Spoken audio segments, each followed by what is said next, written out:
great. Oh, that would be great. Oh, some of you may remember we used to do this at the water ceremony. Who remembers creating rain together? Okay, so you're going to know what we're doing, and everybody else you're going to know, because when I look at your direction and I do something with my hands, I want you to do that same thing. And I don't want you to stop doing that thing till I look at you again and do something else with my hands, which I then want you to do with your hands. Does that make sense? Okay, here we go. We're going to do this together. Folks at home, please feel free to join in. Here we go.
All right, brainstorm.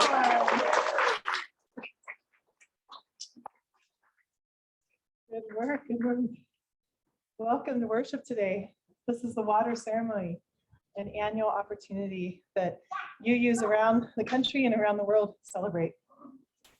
Our worship team today is music with our new music director, John Allen.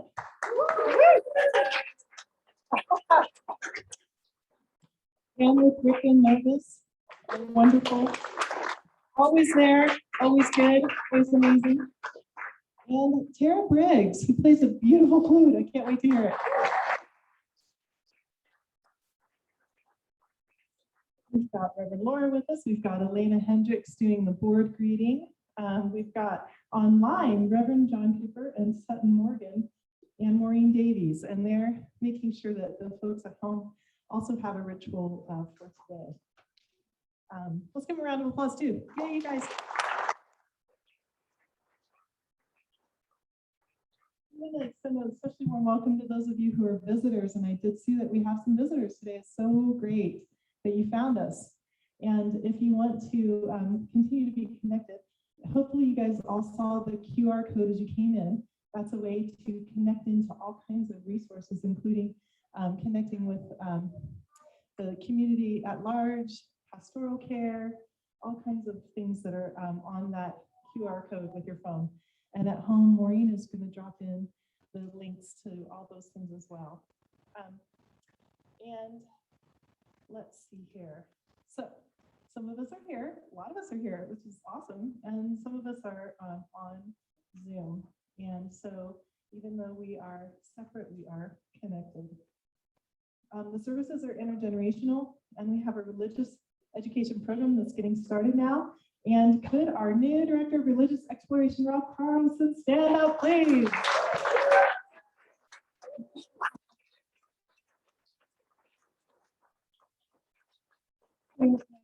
This is your first Sunday with us, and in a moment, Reverend Laura will bring him up for a proper introduction. There's a lot happening here at South Valley.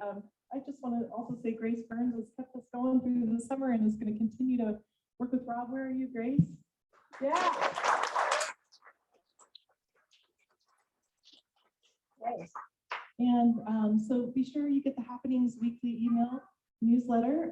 Thank you, Lori Quigley, for doing that. Where's Lori? Right there. Yeah. Next week, we will be at South Valley in our backyard, as well as on Zoom. And then we're beginning to collect proof of vaccination for our return to indoor worship when it's cold and we must be indoors. But isn't it lovely to be outside for now? It's kind of lovely. So yeah. So anyway, I was gonna bring my card and I forgot, but Lori and Phil can check out your vaccination card and put it in the database and have it all there. Let us light the chalice. If you will stand in mind, body, or spirit, as we say the chalice lighting words, and the words are in the what you downloaded, and/or they're in the chat box for those at home. We light this chalice for the warmth of love, for the light of truth, and for the energy of action. Yes. And the wind is making it hard here, but we'll do our best. And now we're going to have our opening hymn, Hum.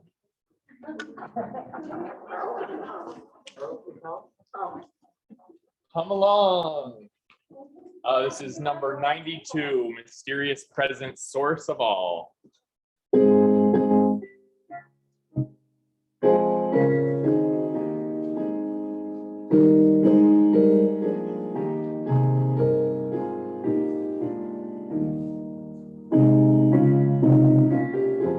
We're going to do 3 verses.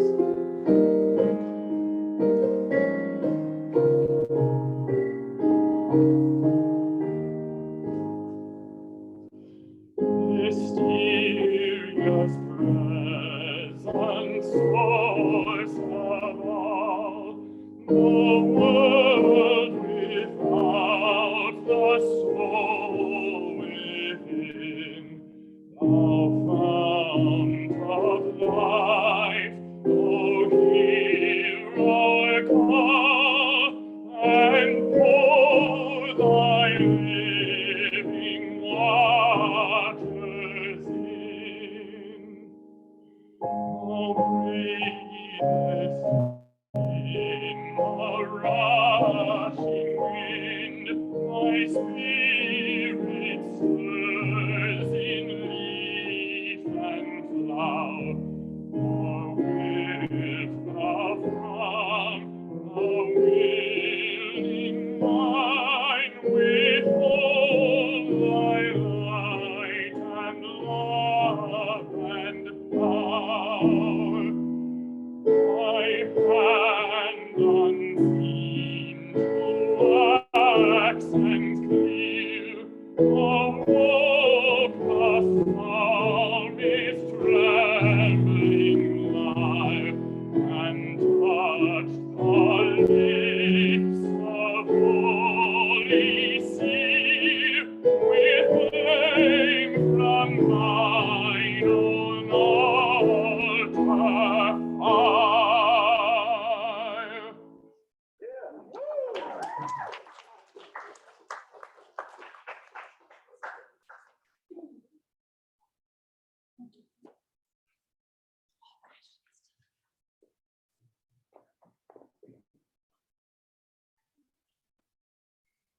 Good morning.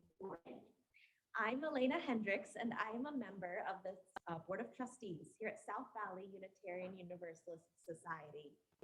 My pronouns are she and her. And it's really nice to hear you guys say good morning back. Come, whoever you are. You are welcome here. No matter your age, your size, the color of your eyes, your hair, your skin, you are welcome here. No matter your gender, whom you love, how you speak, or whatever your abilities, you are welcome here. You are welcome here, whether you come with laughter in your heart or tears in your eyes, you are welcome here. No matter what you have experienced in the past, no matter what awaits you in the future, you are welcome here. Whether you believe in God all of the time, some of the time, or none of the time, you are welcome here. This is a community of open minds, loving hearts, and willing hands. You are welcome here at South Valley Unitarian Universalist Society.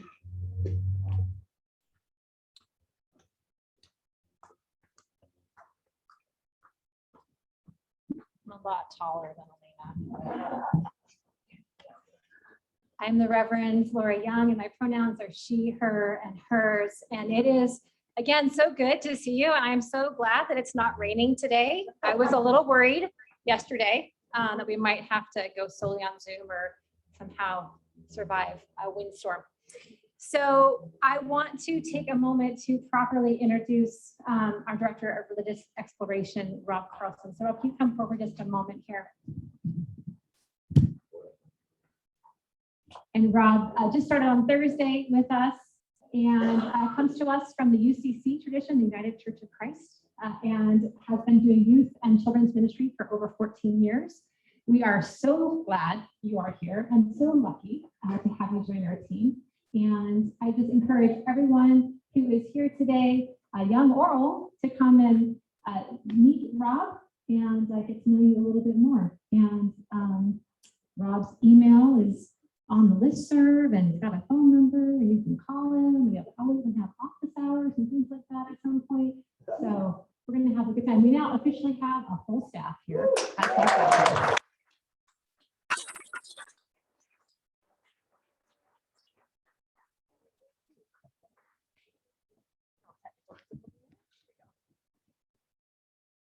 It certainly takes a village. Good morning, South Valley. Well, I really feel like the lucky one. I've already received such a warm welcome, and it's already so clear to me that this is a really special, beautiful, beloved community. So thank you all for your warm welcome. I'm thrilled to be here with you, and I look forward to our work together in the coming weeks and the time after ahead. So thank you all again. Good to be with you this morning.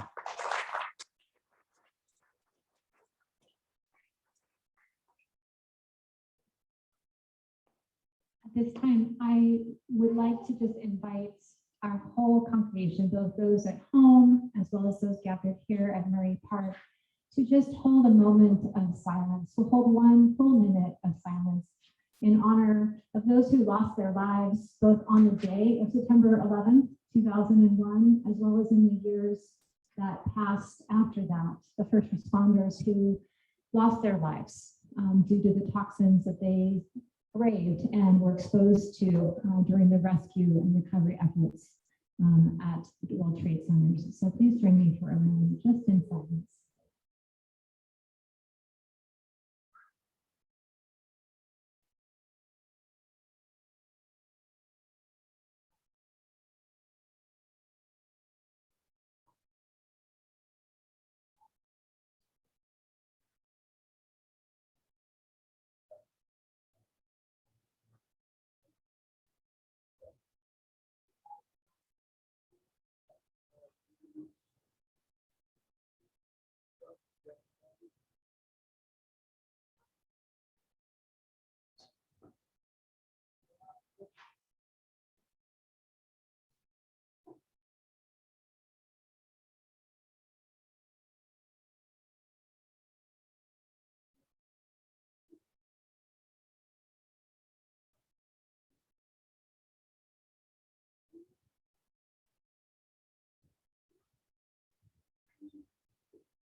Amen.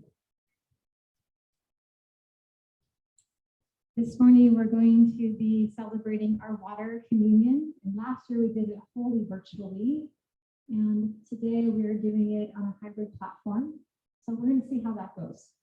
We ask for your grace and understanding if we get a little bit out of sync. I'm going to try to keep my eye on what's happening with Reverend John and Maureen and Sutton in the Zoom room, and try to make sure that they're sort of in sync with us. We all pray that the internet holds, that the minister does not trip on the microphone, and that no water is spilled unnecessarily, except if it's from your own eyes. So the worship team has worked really hard today, and I just want to thank them again and again and again for your technical skills, for the hotspot that we figured out at 10:15 this morning. And just as we go along in this, if we're a little out of sync, take a moment for quiet reflection, because that's what's going to work best. So our call to worship this morning was written by my colleague, Reverend Hannah Roberts-Villeneuve, and it goes like this. The storm is passing over, that old hymn says, except. The storm has not passed over us yet, has it? Here for this hour together, we rest in the eye of the storm.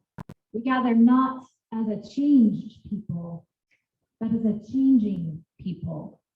Here in the eye of the storm, the calm, common center, the place where the pressure reduces, where the winds die down, we are finding one another near, near and far. In new ways of being together again and again and again, we gather not as a changed people, but as a changing people. At once we find an empty seat and a new face. We see new gray hairs, and yet others have grown 5 inches taller since we last saw you. New lines of worry are on some of our furrowed brows, visible on Zoom screen or above your mask. We gather not as a changed people, but as a changing people. Looking up the walls of the cyclone, we see towers of clouds and rain and wind held up around this hour by the forces of circling chaos, because that storm has not passed over us yet. And so we gather not as changed people, but as a changing people. Here in the eye, the winds die down. Perhaps we may glimpse the sun, comforted even as we know that this pause is temporary. We take a moment, a breath together, to join together again. We gather not as a changed people, but as a changing people, changing, breathing, being, knowing that this is but a moment, grateful beyond measure for this moment. Let us worship together.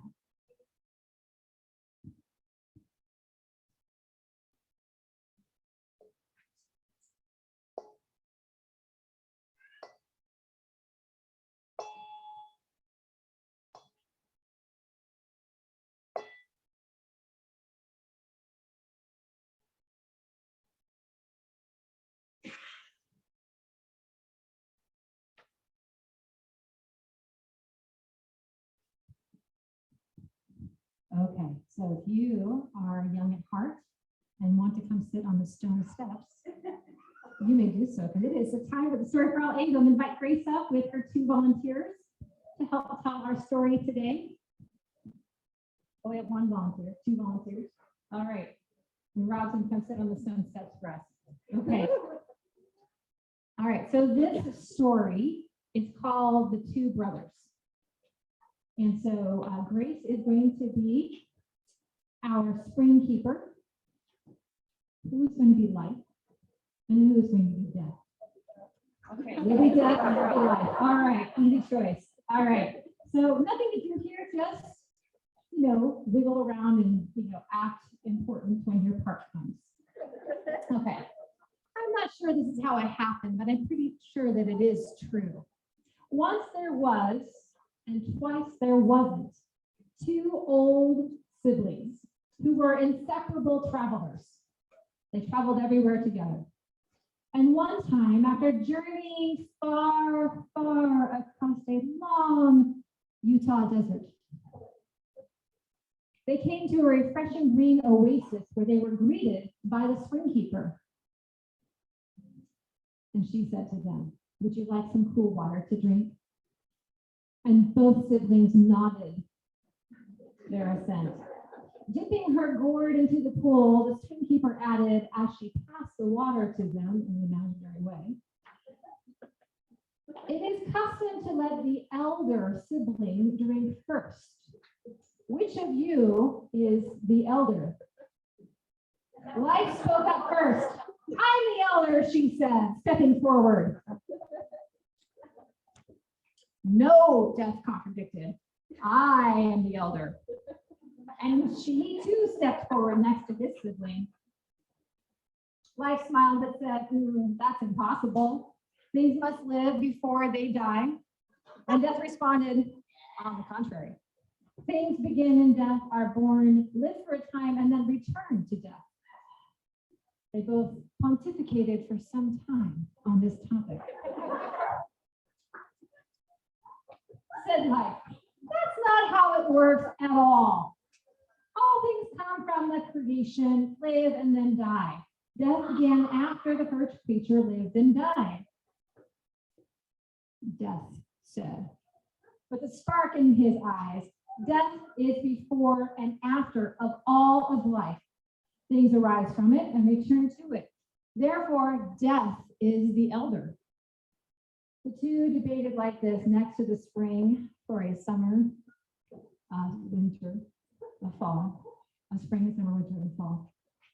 They had a lot to say about this topic. And finally, it occurred to them that they should ask the spring keeper for the answer, because they were actually getting quite thirsty at this point. "My dear ones," she said, "what you have each told me is true." And she looked at the two siblings. "How can one speak of death without life? Death is like a desert until rain falls, and then all living things sprout miraculously from the rocks and sand." And she smiled. "And how can one speak of life without death, to which all things are certain to return?" And the spring keeper paused, swooped. "Neither can exist without the other, and creation wears both of these masks. Neither of you is elder or younger." And so the spring keeper held out a single cup of water. "Drink now together and go in peace." And the two travelers took the gourd, drank their fill, and headed off in the comfort of each other's company.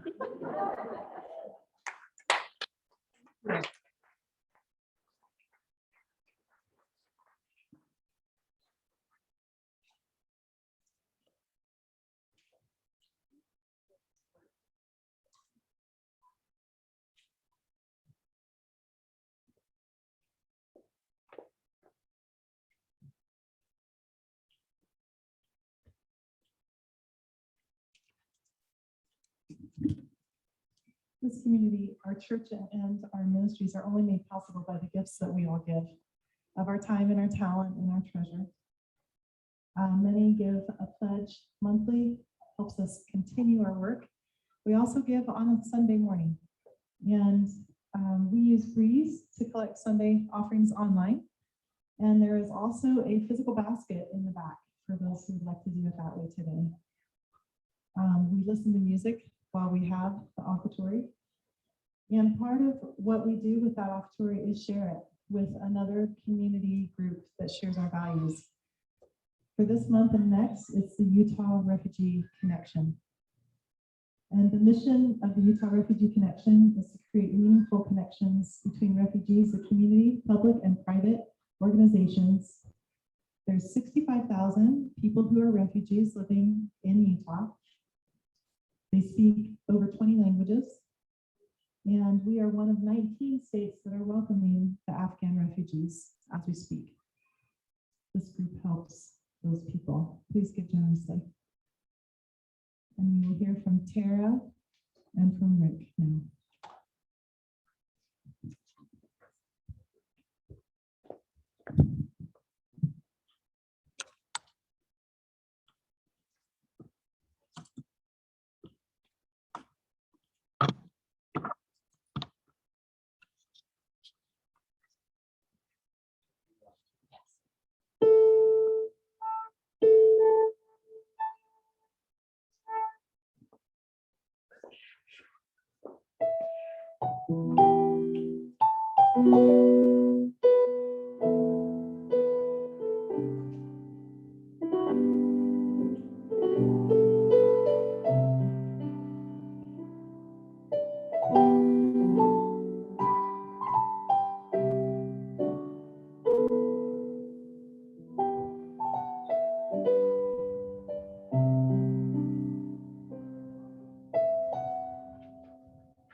I invite you now to join me in a spirit of meditation, reflection, or prayer.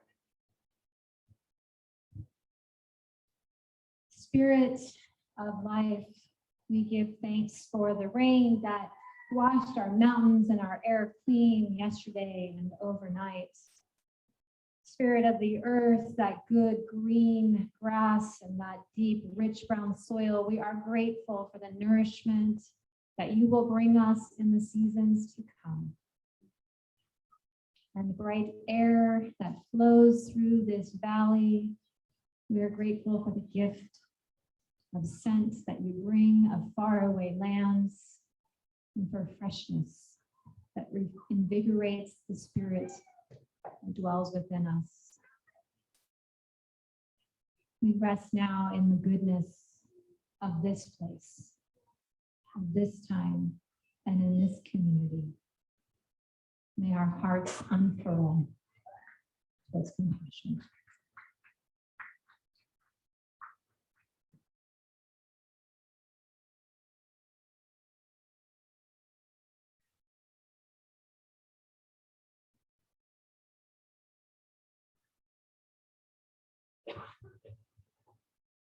Amen.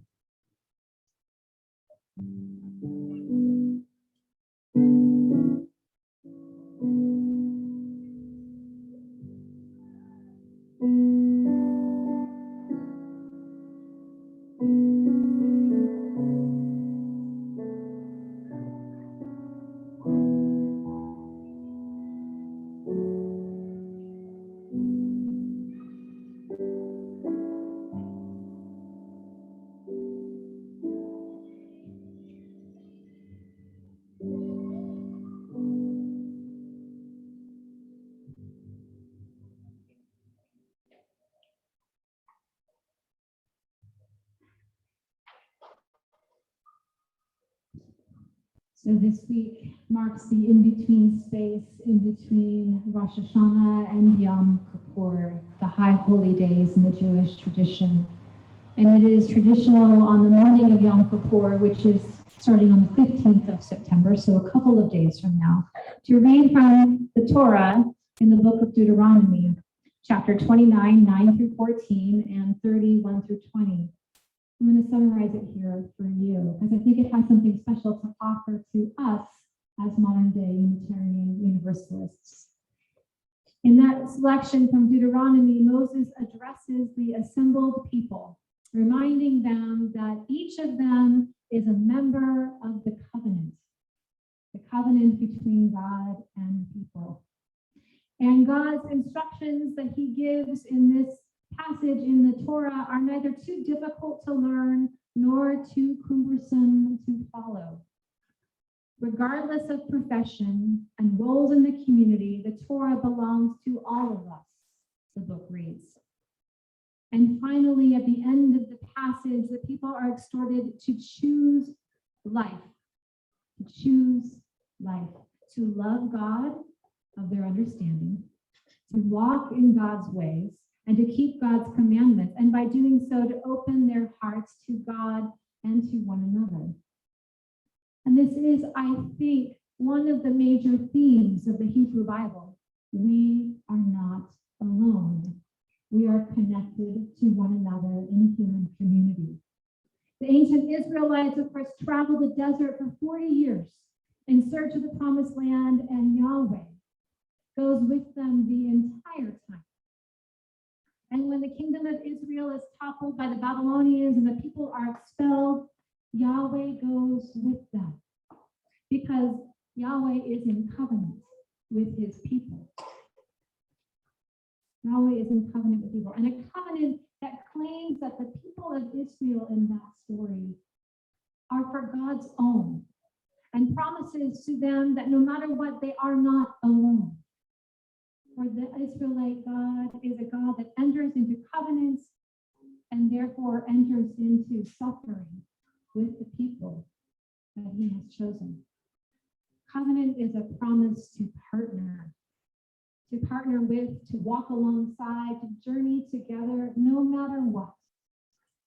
And it's a commitment that must be worked on over the course of the lifetime until it comes to fulfillment. And the Hebrew Bible is full of stories of how the people in those books sought to do that with and for one another. And our commitment here in 2021 as Unitarian Universalists to covenant is similar. It is grounded specifically in that Jewish understanding that we are not alone, that we truly are better together than we are apart. We too are a covenantal community called to walk with one another in times of joy and sorrow and in between. And covenant is a dynamic relationship. It's not black and white. It's not based on conditions. It's based on the connection between my heart and your heart and your heart and their heart over and over again across time and place throughout the history that has already passed here at South Valley and going forward in the history that is yet to come. Key to that is developing our commitment to compassion. Developing our commitment to compassion has many pieces, and we've spoken about that many times in this community. One of those ingredients for building compassion is a willingness to name our suffering and to practice witnessing to others as they do the same. When we name our suffering, we witness for others, we begin to build the connectivity between ourselves and one another, deepening our love. We are called to enter into relationship with one another. We are called to let that work do its work within us as we walk in a community together. In the Christian tradition, that is where the meaning of loving your neighbor as yourselves also has its root. So you see, we're held in these twin sources. We have 6 sources, but today we're talking about the Jewish source and the Christian source, and we'll also talk about the other sources another week. So in the Christian tradition, loving our neighbor as ourselves also requires that we name our own suffering and let other people in. So we can only grow if we're vulnerable. Sometimes people think that vulnerability is a sign of weakness, but in fact, vulnerability is that moment when you admit that you don't have it all together, that you're having an anxiety attack about the hot spot, or like about half an hour ago, and then it all worked out. So we have to build our skillfulness of holding that suffering. And so today we do the water ceremony. That's part of what we're doing year after year after year. We're naming our joys, we're naming our sorrows, we're walking together, and we're participating in a covenantal relationship of our own choosing. And so perhaps that's what the ancient Israelites and those early Christians can have to offer us today in 2021. That we are invited to continue walking with one another, to continue finding wholeness where it arises, and cultivating and encouraging and inviting out with one another. And we celebrate that the children are also back there, enjoying being whole and outside and free with their friends.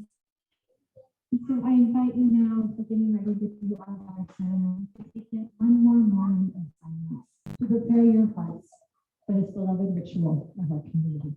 Amen.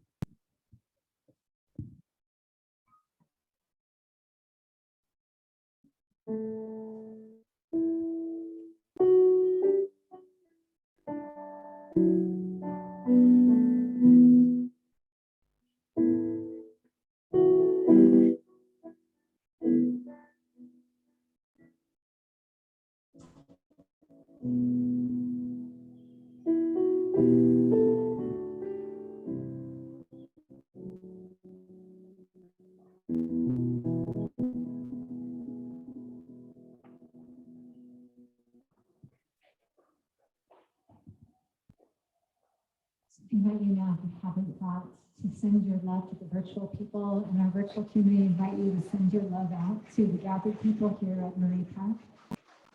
Today, we are going to co-create a ritual of blessing and releasing our joy and our sorrow for all that has been a part of our lives, personally and collectively as a human community this past year.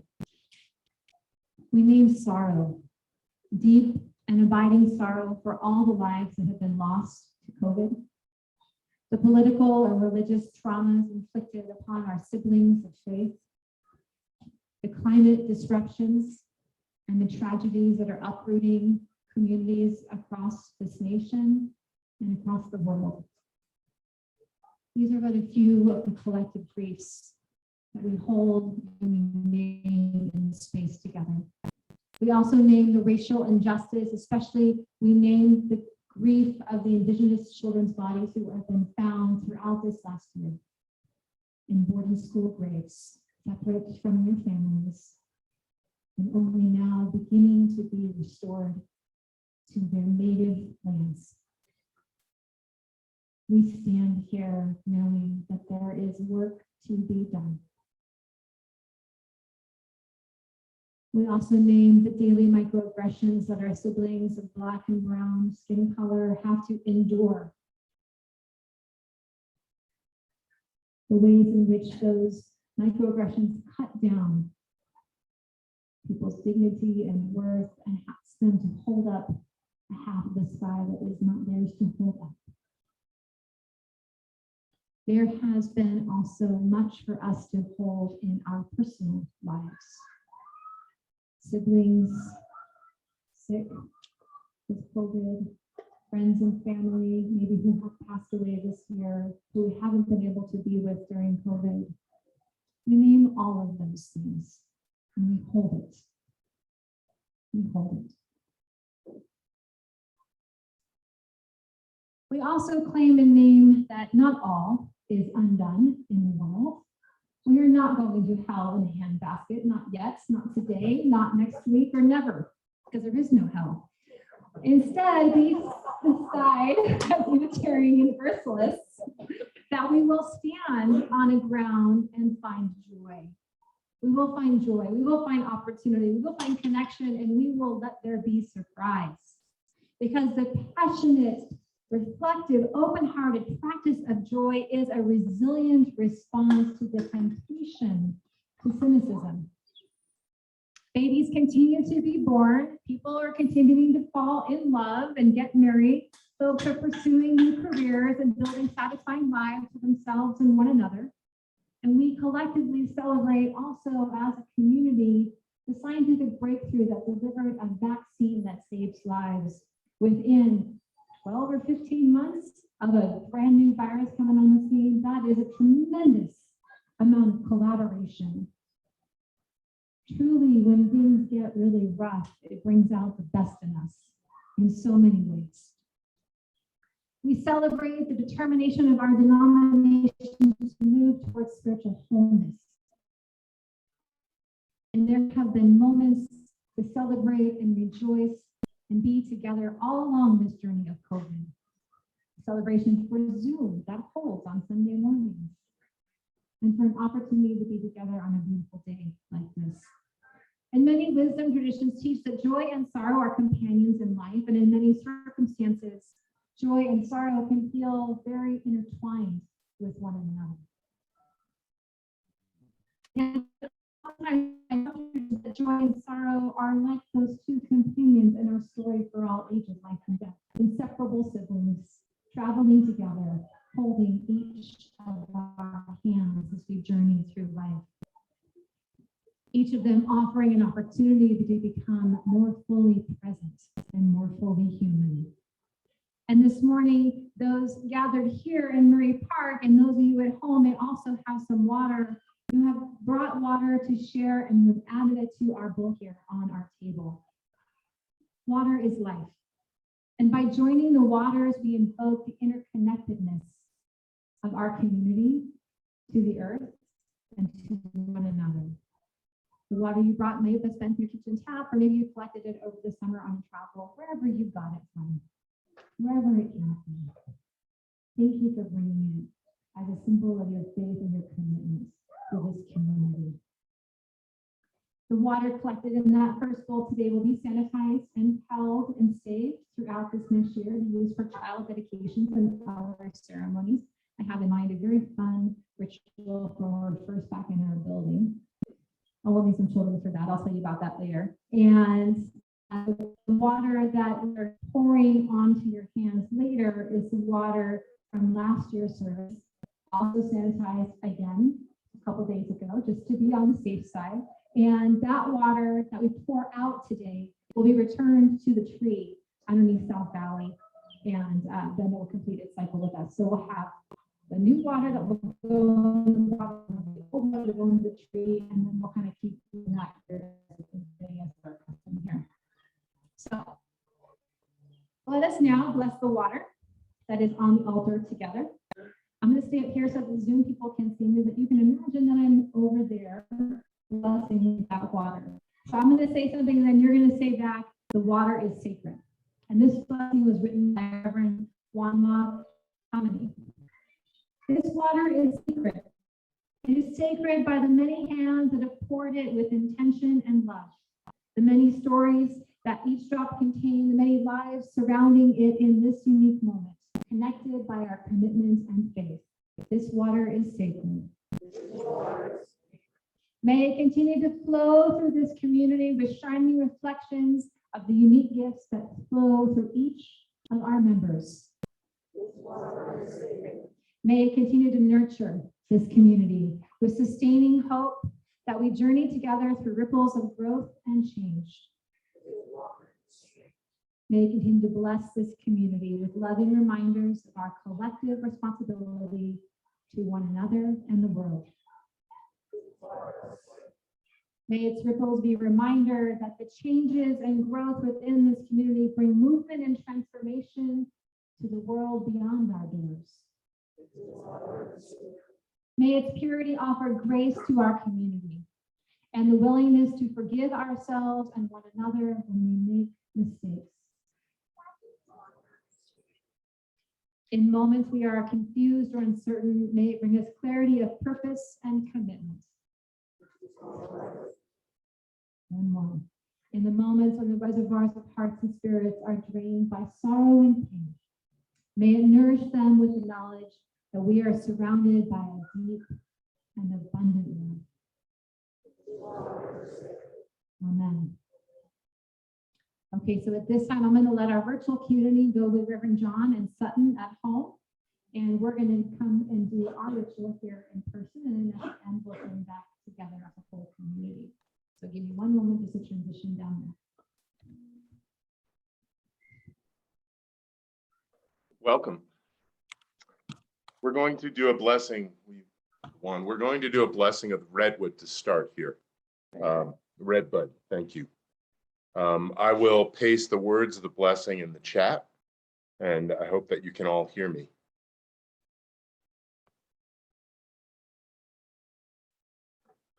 Spirit, source of all creation itself, we ask you to bless these wands of redbud, born of the same soil, the same sun, the same water that raised the same tree.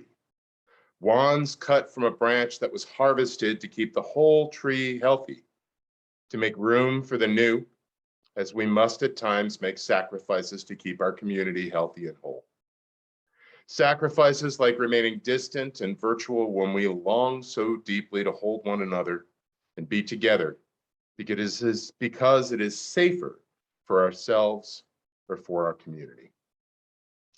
Creation, help us through these pieces of redbud, harvested with gratitude and spirit, to remember that even when we are not together as one, we are still connected as one. So, dear virtual members, this is a grand experiment this morning, and thank you for being willing to extend some grace and some joy as we try it. Sutton and I are doing a ritual today of holding space. We thought we'd be able to keep the main camera going, but the audio seems like it's a little hard to do that way.